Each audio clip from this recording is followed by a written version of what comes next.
गुरु भावा परम तीर्थम अन्य तीर्थम निरर्थकम सर्व तीर्थम अवगाहस्य संप्राप्नोति फलम नरः गुरु पादोदकम पीत्वा शेषम शिरस्धार्य गुरु पादोदकम पानम गुरु रुच्छिष्ट भोजनम गुरु मूर्ति सदा ध्यानम गुरु नामनम सदा जपः गुरु भावा परम तीर्थम अन्य तीर्थम निरर्थकम सर्व तीर्थमयम देवी श्री गुरोश्चरणाम्बुजम। स्कंद पुराण के श्लोक हैं, शिव पार्वती का संवाद है, मेरे पॉकेट की बातें नहीं। शिव जी से पार्वती जी कहती हैं सबसे श्रेष्ठ तीर्थ कौन है। शिव जी कहते हैं पार्वती गुरु भावा परम तीर्थम, गुरु भक्ति श्रेष्ठ तीर्थ है, ये सबसे पवित्र तीर्थ है गुरु भक्ति। अन्य तीर्थम निरर्थकम, शिव जी कहते अन्य तीर्थ तो निरर्थक है, ये सबसे बड़ा तीर्थ है, श्रेष्ठ तीर्थ है भक्ति। भक्ति को तीर्थ कहा है। और फिर कहा सर्व तीर्थमयम देवी श्री गुरोश्चरणाम्बुजम, जो वैराग्यवान ब्रह्मचारी त्यागी तपस्वी गुरु हैं उनके श्री चरणों में सब तीर्थों का फल प्राप्त हो जाता है।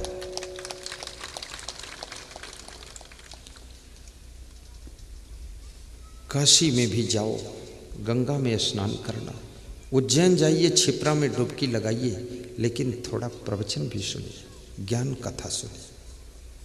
इसलिए मैंने उज्जैन में क्षिप्रा माँ के तट पर भव्य आश्रम बनाने का निर्णय लिया है कि वहाँ जो अमावस्या को स्नान करने लोग आए तो क्षिप्रा माँ में स्नान करने के बाद ज्ञान और सत्संग में भी स्नान करें तो उनके मन के पाप ताप संताप मिटेंगे और संस्कार मिलेंगे तो उनका संसार सुखी हो जाएगा। अन्यथा तो डुबकी कितनी मारो, क्रोध शांत ही नहीं होगा।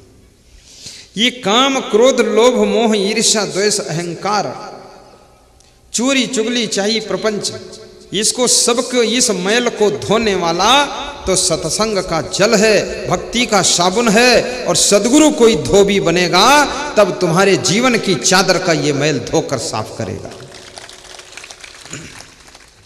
वानप्रस्थाश्रम का ये तात्पर्य है। वानप्रस्थाश्रम में भक्ति को बढ़ाइए,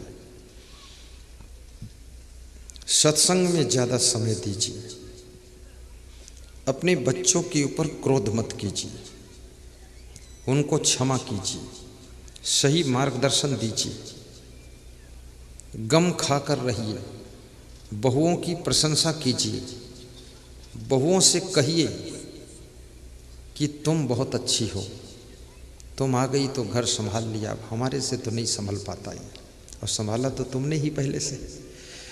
पर कहो ऐसा ताकि बहू खुश हो जाए और उनको सौंप दो। जवानों के कंधे पर जिम्मेदारियों का भार सौंपिए, इन बूढ़े कंधों को थोड़ा हल्का कीजिए। आपके घर में कोई बच्चा बूढ़ा जवान फ्री नहीं रहना चाहिए, सबकी जिम्मेदारियां होनी चाहिए, हर व्यक्ति का दिमाग बिजी रहना चाहिए, किसी को खाली छोड़ना ही नहीं, सबको ड्यूटी लगा देना है। हमारे यहाँ इतने संत हैं, सबकी ड्यूटी लगी है, सब पूरा फिक्स रूप से लगी है। और जिसकी हम लगाने भूल जाते हैं तो वो ड्यूटी खुद लगा लेते, संत लोग अपनी ड्यूटी लगा लेते हैं और बिजी हो जाते हैं। व्यस्त रहोगे, मस्त रहोगे, खाली रहोगे, बकवास करोगे। खाली रहने वाले लोग क्रोध ज़्यादा करते हैं, व्यस्त रहने वाले लोगों को प्रपंच करने का समय ही नहीं बचता है। नर हो न निराश करो मन को, कुछ काम करो, कुछ काम करो, जग में रहकर कुछ नाम करो। चौथा आश्रम आता है संन्यास आश्रम, जिसका समय 75 साल के बाद रखा गया है। 75 साल की उम्र में सबको संन्यास ले लेना चाहिए। और 75 साल की उम्र तक पहुंचते पहुंचते 75% लोग तो मर जाते हैं, वो संन्यास कर लेंगे, उनका पूरा खत्म कहानी हो गई। और 75 साल की उम्र में संन्यास लेकर जाओगे तो कहाँ जाओगे? अब तो ऐसी कमजोर अवस्था आ गई, कैसे संन्यास लोगे? और 75 साल की उम्र के बाद संन्यास कितने लोगों ने लिया है? कौन लिया है, कौन लेता है, कौन ले पाता है? क्योंकि जीवन भर माया मोह में डूब गए, अब उससे निकलना बड़ा कठिन है। कितने लोग तो कहते हैं कि अभी इस जन्म में तो हम भक्ति मुक्ति नहीं कर पाएंगे, अब अगले जन्म में करेंगे, माया मोह नहीं छूट सकता है। इतना लंबा टाल दिया है कि अगले जन्म में करेंगे, इस जन्म में ऐसा फंस गए हैं। तो 75 साल की उम्र में सन्यास, सन्यास का अर्थ क्या होता है? सन्यास आश्रम का अर्थ ये होता है, अब हमारे लिए सबके घर हमारे घर है, पूरा संसार हमारा परिवार है। अब किसी एक जगह पर मोह नहीं है, अब किसी के लिए लोभ भी नहीं है, अब अंदर कोई अहंकार भी नहीं बचा है, अब नम्रता की नदी बह रही है। अब किसी से न ईर्ष्या है, न द्वेष है, न नफरत है, न किसी से ममता है, न आसक्ति है, केवल भक्ति ही भक्ति है, मस्ती ही मस्ती है। आसक्ति का अंत हो गया और मन मेरा संत हो गया और जीवन मेरा बसंत हो गया। इसका नाम सन्यास आश्रम हो गया। तो मैंने क्या किया, मैंने देखा कि ये वृद्धावस्था में 75 के बाद सन्यास लेना लोगों के लिए बड़ा मुश्किल है। तो मैंने 21 साल की उम्र में सन्यास ले लिया, 21 साल की उम्र में, क्योंकि मैंने सोचा कि ब्रह्मचर्य की साधना तो हो ही गई, अब सन्यास चालू कर दो साथ में। तो सन्यास से रिजल्ट ये आया कि मैं देश के लिए, करोड़ों नर नारियों के लिए कुछ कर सका। यदि 75 साल की उम्र में मैं सन्यास लेता तो मैं आपके लिए कुछ नहीं कर पाता, यहाँ आ नहीं पाता, कमज़ोर हो जाते हम। लेकिन मैंने 21 साल की उम्र में सन्यास लिया और सन्यास लेने के बाद मेरे गुरु की आज्ञा हुई कि तुम सत्संग सुनाओ। और सत्संग सुनाने में मैं बचपन से ही खिलाड़ी था, कलाकार था। मैं बचपन में अपने गांव में भी प्रवचन सुनाता था, स्कूल में प्रवचन, प्रोफेसरों को प्रवचन, कहीं अगर रिश्तेदारी में गए वहाँ प्रवचन चालू होता था मेरा। लोग बोलते थे तुम महात्मा बनोगे क्या? हमने कहा बन ही गए, खाली पेंट फेंकना है बस। कोई लफड़ा है ही नहीं। तो बोले प्रवचन बहुत ऊंचा है। मैंने कहा काम भी ऊंचा है, तुम जानते नहीं अभी। चरित्र भी ऊंचा है, विचार ऊंचा है, कर्म ऊंचा है, साधना ऊंची है, और जाना ही है, घर छोड़ना है, भागना है बस। और मेरी माँ ने कहा तुम भाग जाओ यहाँ से, ये सब जंजाल है, भागो, निकलो, छलांग मारो। जो घर का मोह छोड़कर निकल सकता है, देखो घर छोड़कर भागना ही सार्थक नहीं है।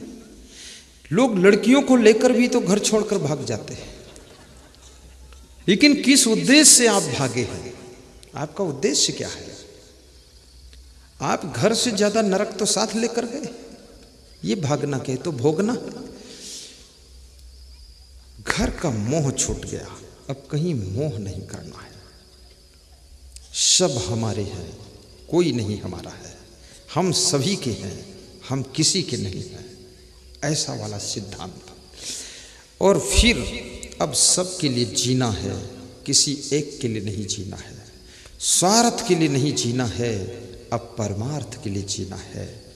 अब केवल एक माँ के लिए नहीं जीना है, अब दुनिया की गौ माता के लिए भी जीना है, और सभी माताओं के लिए जीना है। अब भारत माता के लिए भी जीना है, और इस धरती माता का भी गौरव उठाना है। जिस देश में तुम्हारा जन्म हुआ, इस देश के लिए आपने क्या किया? कभी विचार करो। जिस माँ ने तुमको जन्म दिया, उस माँ को क्या तुमने सुविधा पहुंचाई? जिस पिता ने तुमको अपने कंधों पर बिठाकर घुमाया, उस पिता के कंधे तोड़ रहे हो? उस पिता को आंखें दिखा रहे हो? उस माँ को झूम झटक कर रहे हो? छोड़िए इन सब बातों को, कीजिए विकास, कीजिए प्रयास, इतनी उन्नति करो, अच्छे भवन में अपने माता पिता को रखो, अच्छी गाड़ी में बिठा करके उनको सत्संग में लाओ, और साथ में सवेरे शाम माता पिता के पैर छुओ और मुस्कुराओ कि आपकी ही कृपा है, सब उन्नति हो रही है। और कोई अवगुण मत रखो। माता पिता जब देखते हैं कि मेरे बेटे में कोई अवगुण नहीं है, तो उनका दिल आकाश से विशाल हो जाता है और आशीर्वाद देते हैं।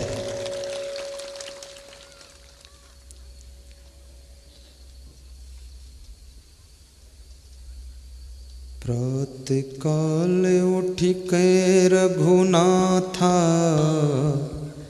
मात पिता गुरु नामहि माता।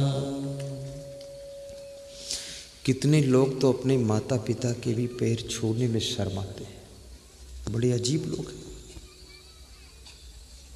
माता पिता के पैर छूने में शर्म लगती है। कितने लोगों को तो गुरु के भी चरण छूने में शर्म लगती है। ये शर्म नहीं है, ये भीतर अभिमान बैठा हुआ है, घमंडी दास। शर्म नहीं है।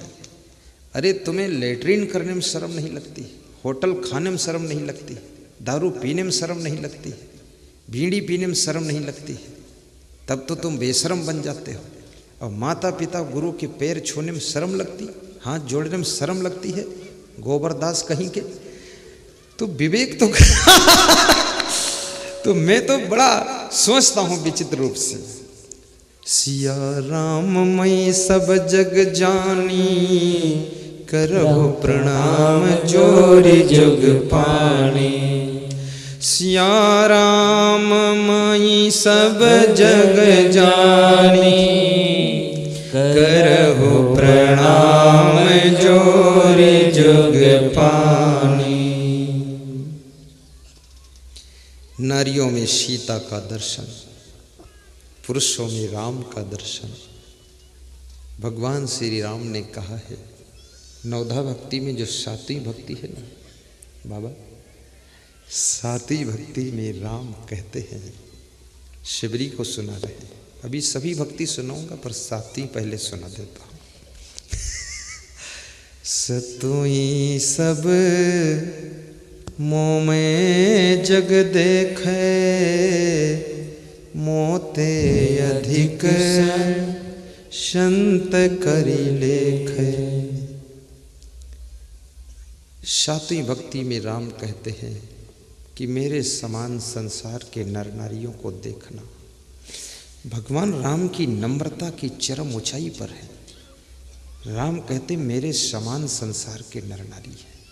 ये नहीं कहते मैं इनसे सबसे बड़ा हूं, कहते मैं इनके समान हूं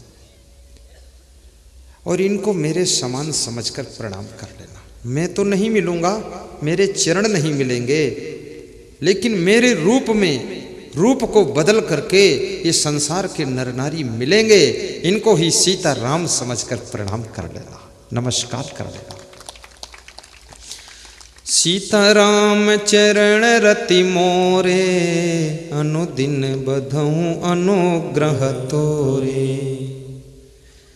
सतुई सब मोह में जग देखे, मोते अधिक संत करी लेखे। और राम ने कहा कि मेरे से संत बड़े हैं, संतों को बड़ा स्थान दिया। यदि कोई संत मिल जाए, संत यानी संत, उसमें कोई और परिभाषा ही नहीं है। गृहस्थ यानी गृहस्थ, संत यानी संत। कितने लोग लिखते हैं गृहस्थ संत। गृहस्थ संत कैसे हो सकता है? जैसे कोई लिखे भैंस घोड़ी, तो भैंस है तो भैंस है, घोड़ी है तो घोड़ी है। अब भैंस में घोड़ी कहाँ घुस सकती है? क्या उल्टी पलटी बात बता रहे हो दुनिया को तुम। ये संत है तो संत है, गृहस्थ है तो गृहस्थ है, दो में से एक ही रह सकता है, दोनों थोड़े हो जाएगा। संत का दर्जा भगवान ने अपने से बड़ा बताया है। इसलिए संतों को बहुत सावधान रहना चाहिए और जनता को भी सावधान रहना चाहिए। जो संत नहीं उसको संत मानो मत। जो गाय नहीं है, गधी है, उस गधी को गाय मानोगे तो धोखा तो होगा ही। दो लात मारेगी, मुंह टूटेगा, फिर चिल्लाते घूमोगे, गाय की निंदा करोगे। अरे घूम के देख लो, ये गाय ने लात मारा कि गधी ने मारा है, और तुम देखते ही नहीं मारिस कौन लात है, और निंदा गाय की कर रहे हो और गधी ने लात मारा है। ये संत है, बहुत ऊंची डिग्री है, ये साधारण नहीं है। ये साधु के कपड़े लपेट लेना, उस तरह का पगड़ी बांधना, तिलक लगाना, माला पहनना, ये तो साधारण बात है, कोई कर सकता है। लेकिन इस तिलक का अर्थ क्या है? चंदन शीतल होता है। चंदन का तिलक लगाने का अर्थ ये है कि जैसे चंदन शीतल होता ऐसे आपका माथा भी शीतल रहना चाहिए। कृपया भस्मासुर दिमाग नहीं होना चाहिए, ठंडे रहना चाहिए। दूसरा, चंदन में खुशबू होती है तो आपके सत्कर्म ऐसे हों, सदचरित्र ऐसा हो जो आपकी खुशबू, आपकी सुगंध फैलनी चाहिए, दुर्गंध नहीं फैलनी चाहिए, तब चंदन का तात्पर्य है। ऐसे चंदन से माथा पोतो और भस्मासुर बने रहो, कोई मतलब ही नहीं है।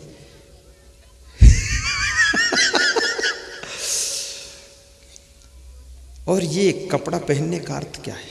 ये जो मैं पगड़ी बांधा हूं ना, पगड़ी का अर्थ है बहुत बड़ी जिम्मेदारी की पगड़ी है, ये साधारण पगड़ी नहीं है। धर्म का ठेका लिया हूं, धर्म की रक्षा करने का, भक्ति फैलाने का ठेका है मेरा, जन जन के संस्कारों को सुरक्षित करने का मेरा ठेका है।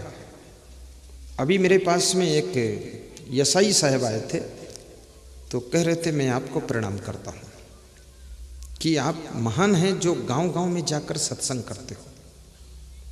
धूप हो, गर्मी हो, सर्दी हो, कोई महीना आप चले जाते हो।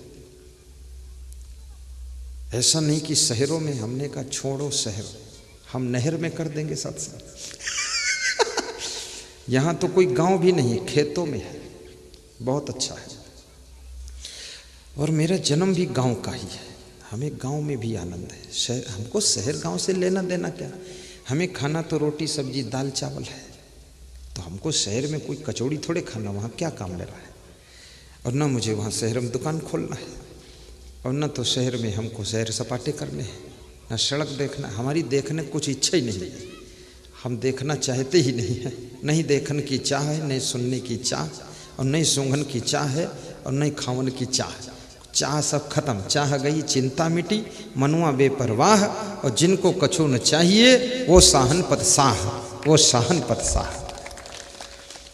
तो शहर भी ठीक है, गांव भी ठीक है, खेत भी ठीक है, जंगल भी ठीक है।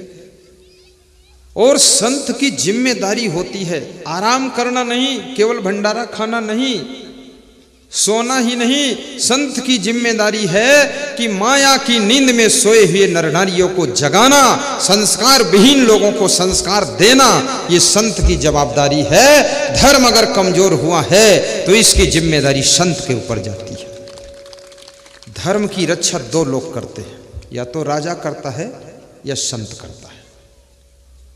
तो राजा मुख्यमंत्री प्रधानमंत्री होता है, अगर उसके कानून गलत, विधान गलत, डिसिप्लिन गलत, उल्टम पलटम काम, तो धर्म नष्ट होगा। और साधु यदि आलसी है, निकम्मा है, सो रहा है, करना ही नहीं चाहता, आराम तलब हो गया, तो ये धर्म को बचाएगा कौन? आपके बीच में जब हम आते हैं, आपको हजारों करोड़ों ज्ञान की बातें हम सुनाते हैं, उसमें से 10 बातें आपके दिमाग में प्रवेश करती हैं, आपकी सहन शक्ति बढ़ जाती है, विवेक बढ़ता है, आलस्य घटता है, तो आपके घर में शांति आ जाती है। घर तो वही है, सामान वही है, गाड़ी लाड़ी बाड़ी साड़ी खेती बाड़ी सब वही है, लेकिन शांति नहीं थी। केवल आपके विचार शुद्ध हो गए, स्वभाव शुद्ध हो गया, तो घर में शांति का जन्म हो जाता है। तो ये संत की जवाबदारी है। ऐसे संतों के लिए राम जी कहते हैं कि इस तरह के संत हमसे भी बड़े हैं। गाइए।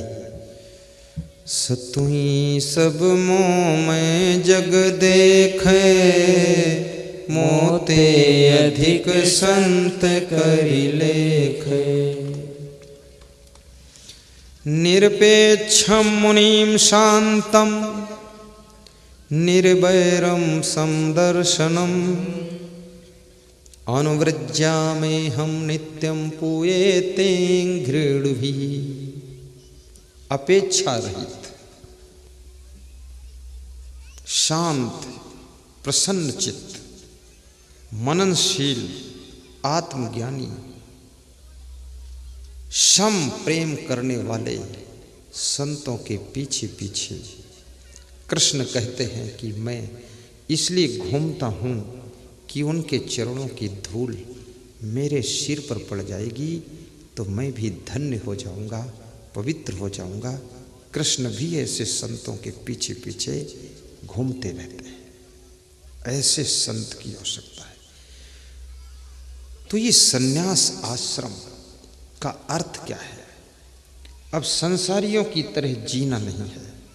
संन्यास का अर्थ है संसारियों की तरह कपड़े भी नहीं पहनना है, संसारियों जैसे खाना पीना भी नहीं है, सब संयम नियम विचार से रहना है। संसारियों जैसे अंधाधुंध सोना भी नहीं है, विवेक से सोना है। संसारियों जैसा फैशन भी नहीं करना है, ये संन्यास का अर्थ है। और संसारियों जैसे चाल भी नहीं चलनी है, सब बदल जाना है, संन्यास।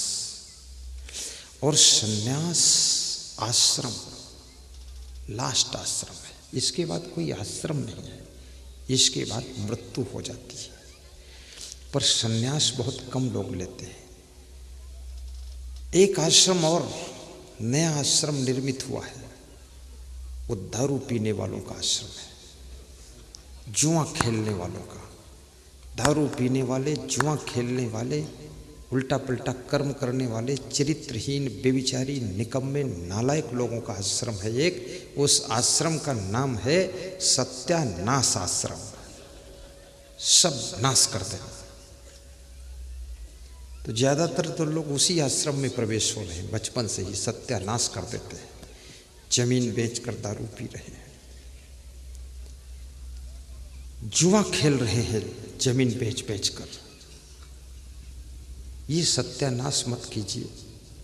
जो जमीन आपके माँ बाप ने, आपके पूर्वजों ने, दादा दादी ने आपको सौंप दिया है, वो ज़मीन आपको बेचकर दारू पीने के लिए नहीं सौंपा है।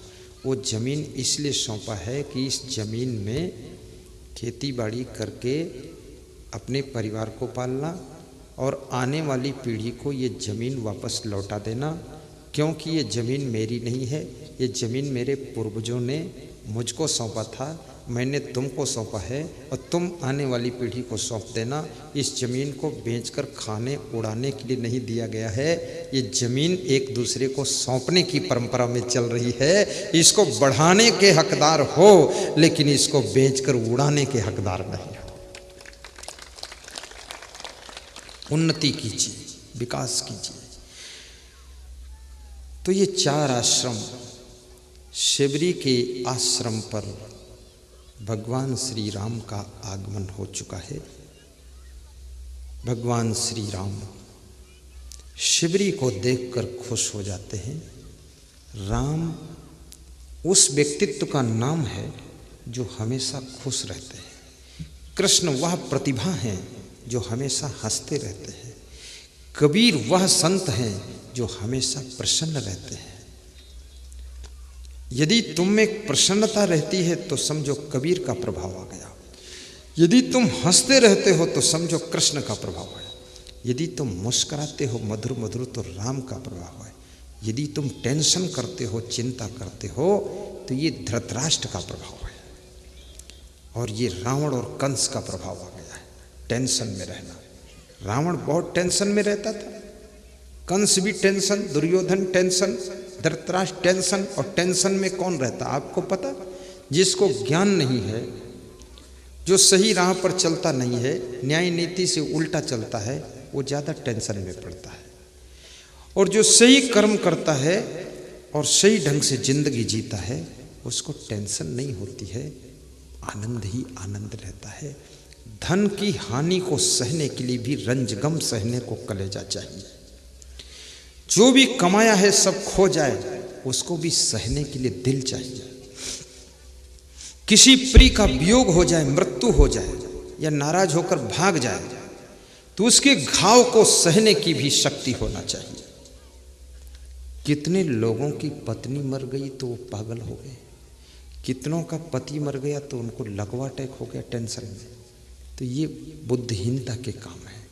तुम्हारी पत्नी कोई स्पेशल क्वालिटी की थोड़े है, सबकी पत्नी मरती है। और तुम्हारा पति कोई स्पेशल कंपनी से बनकर आया है जो अमर है। तो स्त्री बोलती है कि जब शादी हुई थी तो पंडित जी ने विवाह के मंडप में कहा था जब तक सूरज चांद की जोड़ी रहेगी तब तक ये भी जोड़ी रहेगी। तो मैंने कहा वो तो दक्षिणा लेने के लिए कहा था, उसको भी पता था ये जोड़ी में एक खिसकेगा, तो उन्हें इतना विश्वास क्यों कर लिया? तेरे माँ बाप की जोड़ी में एक खिसक गया, तेरे दादा दादी की जोड़ी फूट गई, अब तेरी जोड़ी कोई अखंड जोड़ी है, और जोड़ी फूटेगी नहीं तो अगले जन्म में जोड़ी लगेगी कैसे? तो जोड़ी फोड़ना भी जरूरी है। अब जोड़ी पुरानी हो गई, जोड़ी तोड़ी, आगे जोड़ी, फिर